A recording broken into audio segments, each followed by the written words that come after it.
The Islamic Society of Milwaukee is the largest and most active Islamic organization in the state of Wisconsin. We operate 3 religious facilities, 2 in Milwaukee and 1 in Brookfield, and a full-time K-12 school on 2 campuses serving over 920 students. Our main facility is the Islamic Center located on the corner of 13th and Layton Avenue on the south side of Milwaukee. The center includes our organization's offices, houses our middle and high school, and also contains our main religious center. Although a Muslim house of worship can be referred to as a mosque, Muslims refer to their house of worship as a masjid, which literally means a place for prostration. This video tour will only showcase the worship area of our center. As part of the Doors Open virtual tour, you can also access a video that provides you with a short history of our main building. The history video shows how our center transitioned from an old, closed Milwaukee Public School building to the facility we are using today. Our main prayer hall was built in the mid-1990s. Because of religious restrictions, Muslims are not permitted to obtain interest-bearing loans to fund their houses of worship. When the Muslim community decided to build a larger worship area, they had to rely solely on their local fundraising efforts. Because of this fact, the worship facility we built in the mid-90s focused more on function, accommodating a growing number of worshipers, than on the aesthetics, traditional design, and ornate structure of a house of worship. In the future, it is our desire to establish a new, larger worship center that will blend modern and traditional elements into the structure. As you enter the main doors of the Islamic Center, you will notice a design above the doors. This design is one style of Arabic calligraphy.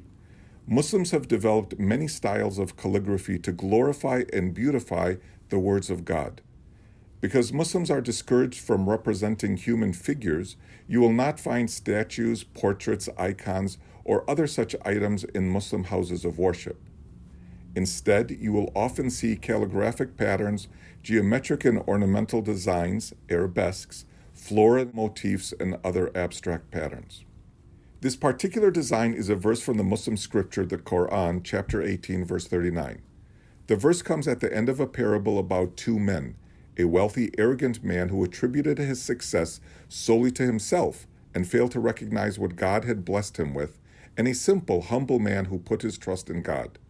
When the arrogant man lost everything, the humble man said, "Whatever God wills shall come to pass, for that there is no real power but with God." That is the message that appears above the doors. When you enter the front lobby of the Islamic Center, you will see additional calligraphic designs, and unfortunately, due to the coronavirus epidemic, sanitizers, face masks, and video monitors displaying the number of people who enter the Islamic Center. This calligraphic design is featured prominently in the main lobby. Shaped in the style of an Islamic landscape, the design is a mirror image of the Muslim declaration of faith. There is no God except the one God, and Muhammad is his final messenger. Prior to entering into the main worship area, worshippers will remove their shoes or use shoe covers. Muslims remove their shoes to keep their prayer area clean, since the Muslim prayer is a spiritual rite that involves physical movements, including prostration. Those who are elderly or not able to perform the physical movements will sit on chairs, remain in their wheelchairs, or be accommodated in some other fashion. Although the prayer area rugs in our facility have a particular pattern, there is no required pattern, color, or design that is required.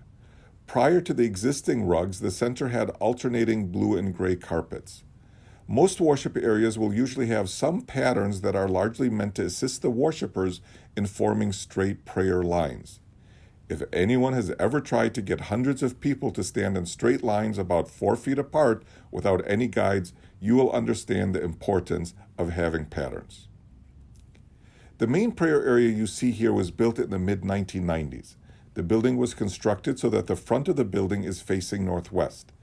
This is due to the fact that Muslims pray in the direction of Mecca. Muslims, who believe in many prophets and messengers from Adam to Abraham to Moses to Jesus and Muhammad, peace and blessings on them all, believe that it was in the city of Mecca that the first house of worship dedicated solely to the worship of one God was established. In the interior front portion of any Muslim house of worship, one will always find two structures. The first is a prayer niche. The prayer niche signifies the direction of prayer and is the area in which the prayer leader will stand while leading congregational prayers. The prayer niche is often one of the most ornately decorated structures in the worship area. Our prayer niche is pretty plain. The second item is an elevated area that serves as a pulpit. The main weekly congregational prayers that include a sermon are held on Friday. The prayer leader, referred to as an imam, will deliver the sermon from the elevated area and will then step down to the prayer niche to lead the prayers. Pre-coronavirus, an average of 1,500 people would attend our Friday prayer service at this facility. In addition to the Friday congregational prayer, 5 daily prayers are held in the Islamic Center 365 days a year. Muslims are not required to perform their 5 daily prayers in a house of worship, but they believe there is additional rewards for doing so. In addition to the main prayer area, the Islamic Center also has a balcony prayer area. Because of the close physical contact involved in Muslim prayers, including movements that involve standing shoulder to shoulder, bowing and prostrating, men and women pray in separate sections within the worship area. During the Friday sermon and congregational prayers, women use the balcony area of the worship space. We thank you for taking the time to virtually view our facility. We hope that we will all be able to get through this pandemic and return to a more normal environment. We hope that next year you will be able to visit and tour our entire facility.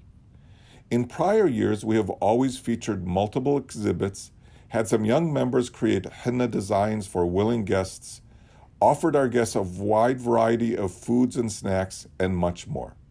We hope to see you next year in person. Thank you.